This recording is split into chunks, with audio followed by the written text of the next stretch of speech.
The Word of God sometimes strikes us with the unexpected, the unusual, the things that do not happen every day.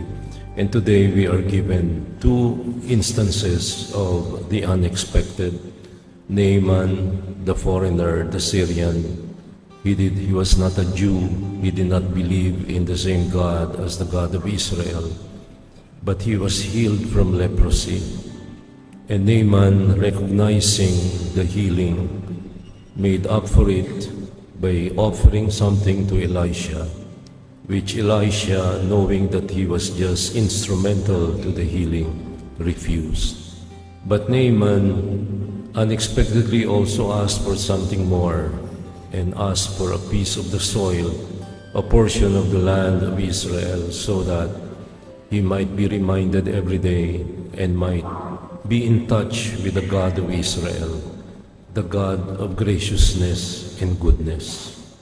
In the second reading, we are told by St. Paul in his letter to Timothy, a continuation of the reading that we have been hearing for a good month or so already by this time, talks about the graciousness and goodness and fidelity of God. And so Paul encourages Timothy to hold on, because God remains faithful, and he cannot, as in the words of St. Paul, he cannot but be faithful because he cannot deny himself. It's in the nature of God to be gracious and good and full of fidelity. In the Gospel, the unexpected took on a more personal nature. 10 lepers, all told, 10 lepers asked the Lord Jesus, "Master, have pity on us." But only one recognized, only one saw that he was healed. And seeing and recognizing that he received the graciousness and the goodness of a healing God, came back, not to thank him, but to praise the Lord. The Gospel is very clear. Realizing he had been healed, he returned, glorifying God in a loud voice. Okay, so does that mean to say that I should not be talking about gratitude? No. I will talk about gratitude, but something else. Gratitude in relation to something more important. Gratitude in comparison to something beyond price, something that we cannot fully fathom, fully understand, and maybe fully appreciate.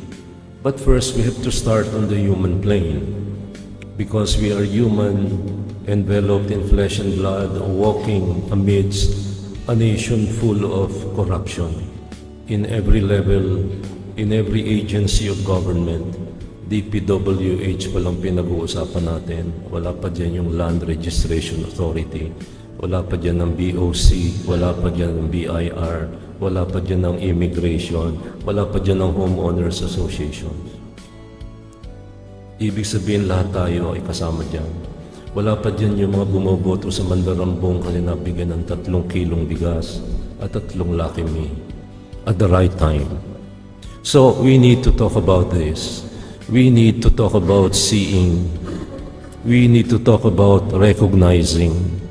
And when we understand what seeing and recognizing is all about, then we can talk about gratitude.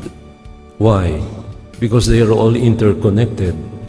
Ang mundo natin ngayon ay wapakels, walang pansin, at tumulong ka, hindi ka papahalagahan.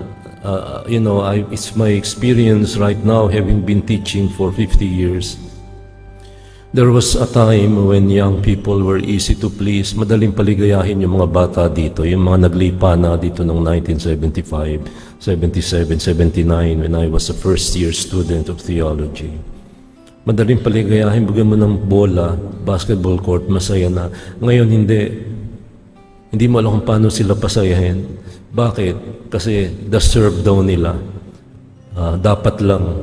When we think we are entitled, we don't see. When we think the world owes it to us, we don't recognize. When we think tungkulin ng mundo na tayo ay pagpasasain, we are not grateful. We don't recognize. When we think tungkulin ng mga politiko magbigay ng ayuda, ayan, deserve ba natin? Hindi nga nagtatrabaho eh. Bakit magtatrabaho may ayuda naman? Yun ang pambubudol. Kaya ngayon, pag-usapan natin ang pinakamahalaga, pagkabatid, pagkaalam, ang tawag dyan ni Paulo Freire ay conscientization. Conscientization is a deep form of awareness. Pagkaalam na malalim, na malawak, at hindi lamang yung narinig sa TikTok, nakita sa TikTok o nakita sa Facebook. Pagkabatid na sabi nila, yan ang hearsay, kasi nakita sa Facebook.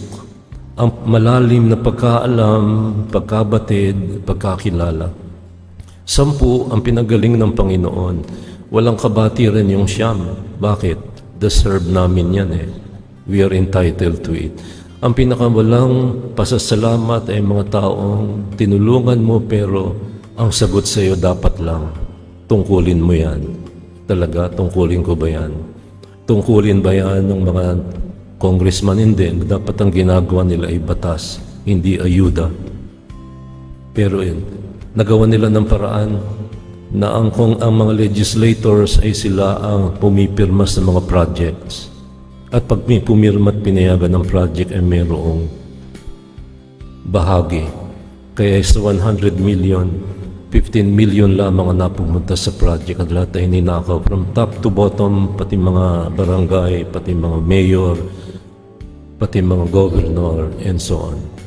What do we need to recognize? Naaman teaches us a very beautiful lesson. Naaman who was a foreigner, who didn't know the Israelites from Adam. He was a traveler, and he happened to find himself in the land of Israel, but he was a leper, he was sick, but Naaman was cured, and Naaman recognized the healing. And when you recognize, that is kamalayang malalim.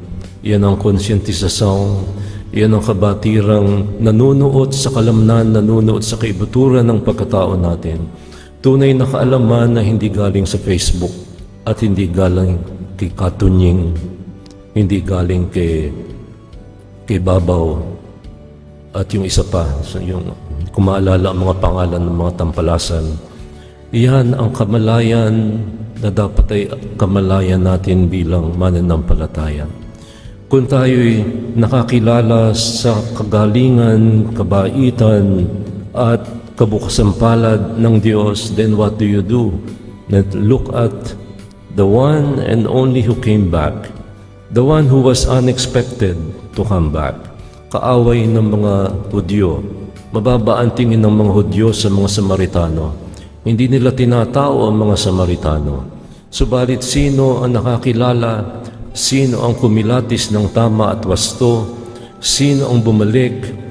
Hindi magpasalamat kung hindi upang magpuri sa Diyos, sapagkat iyan ang tamang hakbang na dapat nating gawin kung nakilala natin ang kabaitan ng Diyos sa atin. Pag tayo walang pagkilala, wapakels, bakit ako magpapasalamat? Tungkulin niya yan. Tungkulin niya yan. So kung tayo walang pagkilala sa kagalingan at kabukasang palad ni numan, bakit tayo magpapasalamat? Ngunit gumawa pa ng isa pang hakbang ang Samaritanong ketongin, bumalik siya upang magpuri sa Diyos. Ito na ngayon ang mahalagang, magandang balita. Ang pagpapasalamat, ang pagkilala sa magaling na tinanggap natin, yung grasya o biyayang ipinagkaloob sa atin na hindi natin deserve. Ang tawag ng mga bata ngayon ay deserve. D-A-S-U-R-B. Kung hindi natin deserve, hindi natin merito, hindi karapat-dapat sa atin, ngunit pinagkaloob sa atin, iyan ang gratia gratis data. Grace freely given. And what is our response to gratia gratis data? Grace freely given, undeserved. You do graces. gratias agere. In Latin, gratias agere means to thank. And what do? You do graces. And how do you thank? Grace upon grace. Binigyan ka ng biyaya, magbigay ka rin ng biyaya. Hindi puro pakabig, hindi puro pahila, pakabig pa sarili. Yan ang dahilan kung bakit tayo nagsisimba tuwing linggo. This is the supreme pro actionibus gratiarum, the highest form of thanksgiving open to us all believers to join the people of God, pro actionibus gratiarum, to thank God. And what do we thank God for? This is what you need now to do, to see, to recognize, to acknowledge. And what do you see? So many things. If you don't see the grace of God happening in your lives, sabi nga ni Louis Evely in 1972, I still remember this book.